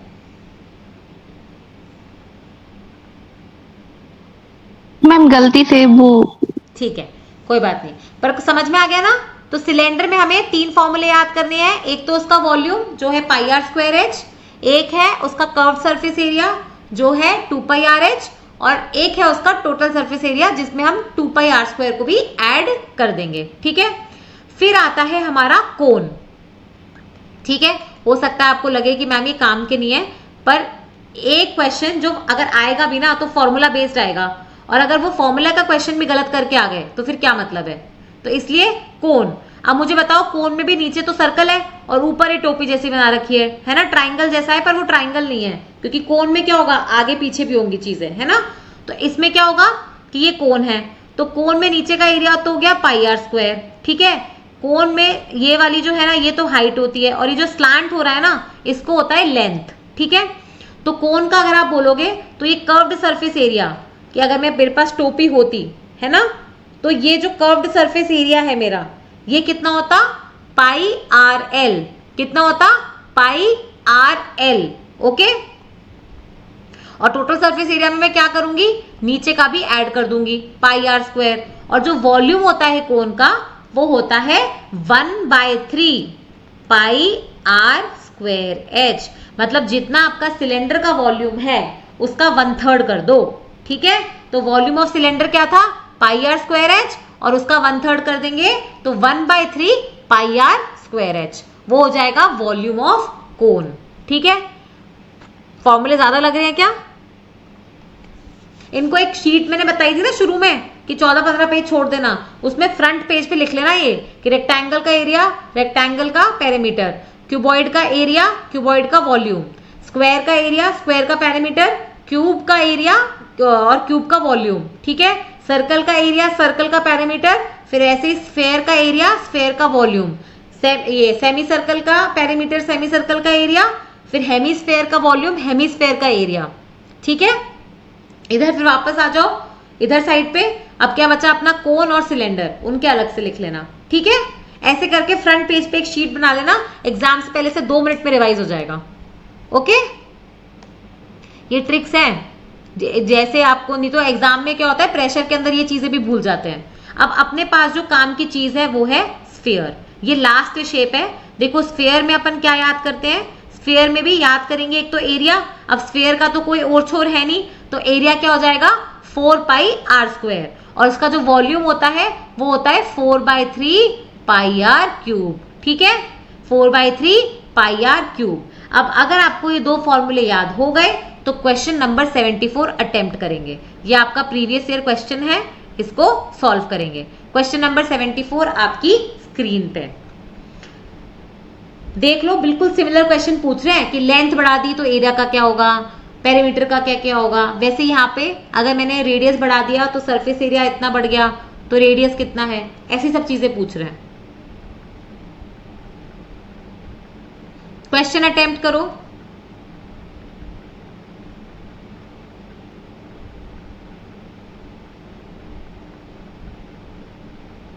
क्वेश्चन समझ में आ गया। वो ये बोल रहा है कि सपोज ये तुम्हारा स्फेयर था, इसमें जो रेडियस है अभी r है, ठीक है, और अब मैंने इस रेडियस को r+2 कर दिया, तो अब ये बोल रहा है कि जो सरफेस एरिया था वो सपोज पहले a था, अब वो a+352 हो गया, यही बोल रहा है क्या।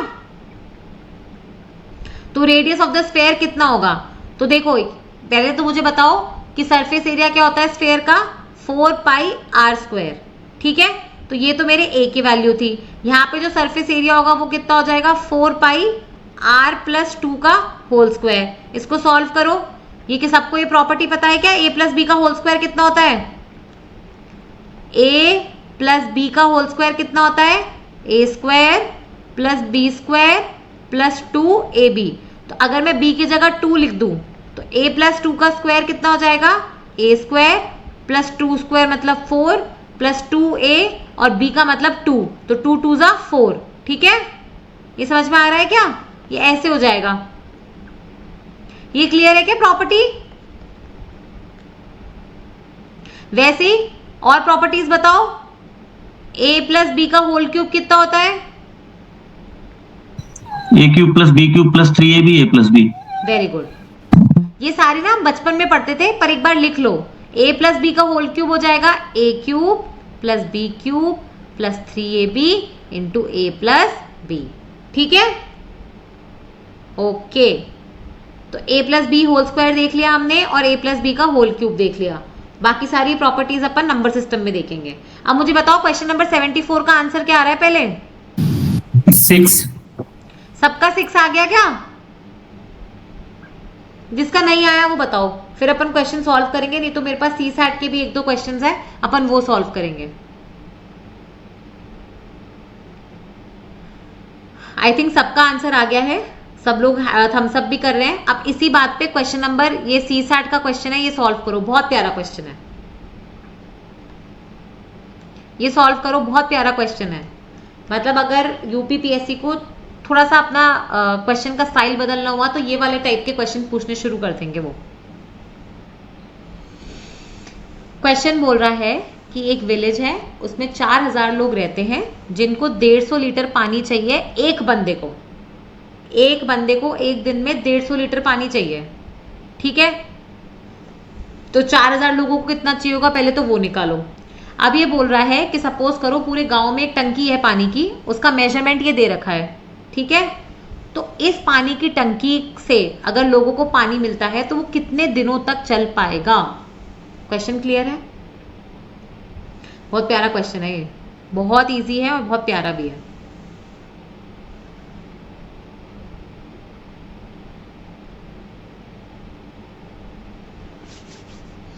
विवेक कह रहे हैं 3 दिन चल पाएगा।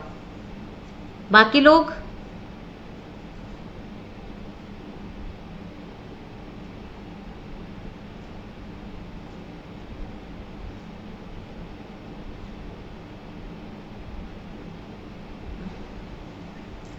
बाकी लोग? श्रेष्ठम भी 3 कह रहे हैं, प्रदीप भी 3 कह रहे हैं। कैसे सॉल्व हुआ ये? देखो मैं इसको बताती हूँ। ये बेसिकली क्या बोल रहा है कि सपोज करो एक पानी की टंकी है ना, 20 इंटू 15 ये वाला और 6 ये, मतलब ये क्यूबॉइड के फॉर्म में है, ठीक है। लेंथ ब्रेथ हाइट दे रखी है, तो क्योंकि हम इसमें किसी चीज की फिलिंग कर रहे हैं तो हम इसमें क्या कॉन्सेप्ट यूज करेंगे? वॉल्यूम का। तो मुझे बताओ इस टंकी की वॉल्यूम क्या हो जाएगी? 15 को 6 से इंटू 20 करो तो ये क्या हो जाएगा? 15 6 90, तो ये हो गया 1800, ठीक है, 1800 मीटर क्यूब। और यहाँ पे अब वो कन्वर्जन याद आएगा आपको, 1 मीटर क्यूब में कितना लीटर होता है? 1000, ठीक है। तो इसको अगर मैं लीटर में करूं तो ये कितना हो जाएगा? 1800 को 1000 से मल्टीप्लाई करोगे। समझ में आ गया क्यों मैंने कन्वर्जन पढ़ाए थे? तो 1800 को मैं 1000 से मल्टीप्लाई करूंगी तो ये कितना बन जाएगा? 18 1 2 3 4 5, इतना लीटर पानी इस टंकी में है। अब ये बोल रहा है कि इस टंकी से हम लोग गांव वालों को पानी देते हैं। गांव में 4000 लोग रहते हैं और एक जन को 150 लीटर पानी लगता है एक दिन में, ठीक है। तो मुझे बताओ 4000 लोगों को एक दिन में कितना पानी लगेगा? 4000 को 150 से मल्टीप्लाई करो तो 1 2 3 4, 15 4 60, तो ये आ गया इतना पानी, मतलब 6 लाख, ठीक है। 6 लाख लीटर लगेगा और अपने पास 1 2 3 4 5 18 लाख है। तो मुझे बताओ 6 लाख लीटर पानी एक दिन में लग रहा है और टंकी में 18 लाख लीटर है, तो कितने दिन चलेगा? 18 लाख को 6 लाख से डिवाइड करो तो कितना आया? 3 दिन, ठीक है। कितना आया? 3 दिन। सॉल्व हुआ क्या? ओके, वेरी गुड, ठीक है। तो अपना आंसर आया 3 दिन, ओके। तो ये लास्ट में मैंने थोड़ा सा ऐसे ये शीट बना के इसमें फॉर्मूले लिख दिए हैं जिससे आप ये सॉल्व कर सकते हो, ठीक है। अब इसमें ना थोड़े मैंने प्रैक्टिस क्वेश्चन दिए हैं, ठीक है। अपन क्लास यहाँ पे खत्म करेंगे, पर ये आपका होमवर्क है। ये देखो 1 2 3 4 5 6 कितने क्वेश्चंस हैं इसमें? 10 क्वेश्चंस हैं। ये 10 क्वेश्चंस में से 3 क्वेश्चन तो आपके यूपीएससी के प्रीवियस ईयर क्वेश्चन हैं और बाकी मैंने खुद से एक्स्ट्रा डाले हैं। तो आप इन्हें होमवर्क में सॉल्व करोगे, ठीक है, पॉजिटिवली। बस एक लास्ट कॉन्सेप्ट है हेमिस्फेयर का, वो और सुन लो, ठीक है। मुझे बताओ जैसे स्फेयर होता है पूरा गोला, तो हेमिस्फेयर क्या हो जाएगा? आधा गोला। अगर पूरे स्फेयर में सपोज करो 4 लीटर पानी आता है तो आधे गोले में 2 लीटर ही तो पानी आएगा। तो अगर मैं बोल रही हूं कि स्फेयर का वॉल्यूम होता है 4/3 पाई आर क्यूब, तो हेमिस्फेयर का वॉल्यूम कितना हो जाएगा? इसका आधा, वो कितना हो जाएगा? 2/3 पाई आर क्यूब। पहली चीज तो क्या ये क्लियर है कि वॉल्यूम ऑफ हेमिस्फेयर कितना होगा? 2/3 पाई आर क्यूब, ठीक है। अब मुझे बताओ स्फीयर में अपन क्या बात कर रहे थे? सिर्फ सरफेस एरिया की, वो है 4πr²। अब मैंने गोले को आधा कर दिया तो इसका मतलब ये जो आधा एरिया है वो तो हो गया 2πr², ठीक है, कर्व्ड वाला पोर्शन, ये जो आधा पोर्शन है, ठीक है। लेकिन हेमिस्फेयर में नीचे का भी हिस्सा है, उसका एरिया कितना है? πr², ठीक है। तो टोटल सरफेस एरिया कितना हो गया हेमिस्फेयर का? 2πr² प्लस πr², यानी 3πr²। बस इसलिए मुझे ये हेमिस्फेयर पढ़ाना था कि हेमिस्फेयर में कर्व सरफेस एरिया भी होगा जबकि स्फेयर में सिर्फ टोटल एरिया होता है, ठीक है। क्योंकि हेमिस्फेयर में नीचे का भी हिस्सा आ रहा है तो इसलिए टोटल सरफेस एरिया कितना हो जाएगा? 3πr², ठीक है। एग्जाम में कैसे इतना लेंदी सॉल्व करेंगे? लेंदी नहीं है, ये तो इजी क्वेश्चंस हैं। इजी क्वेश्चन को सॉल्व करके अगर आपका आंसर आ रहा है तो वो ज्यादा बेटर है रादर देन कि आप डिफिकल्ट क्वेश्चन की लैंग्वेज समझने में टाइम लगा दो, ठीक है। अलका, क्वेश्चन राइट लाना बहुत इंपॉर्टेंट है ताकि आप वो 67 का जो बेंचमार्क है ना वो क्रॉस कर सको। डिफिकल्ट क्वेश्चन करोगे जिसमें प्रोबेबिलिटी है कि आंसर गलत हो जाए उससे बेटर है इजी क्वेश्चन जो लेंदी है और आपको आता है और आपको पता है आप उसका आंसर निकाल पाओगे वो कर लेना, ठीक है। तो इसी के साथ हम अपनी क्लास खत्म करेंगे और फिर से अब हम कल वो नंबर ऑफ स्क्वायर्स और वो सारी चीजें काउंट करना सीखेंगे, ठीक है। इससे करीबन जो मैंने आपको आज की क्लास तक में पढ़ा दिया, आपके लगभग 3 से 4 क्वेश्चन हो जाएंगे CSAT में। तो हमने हाई स्कोरिंग टॉपिक किया है। Good night.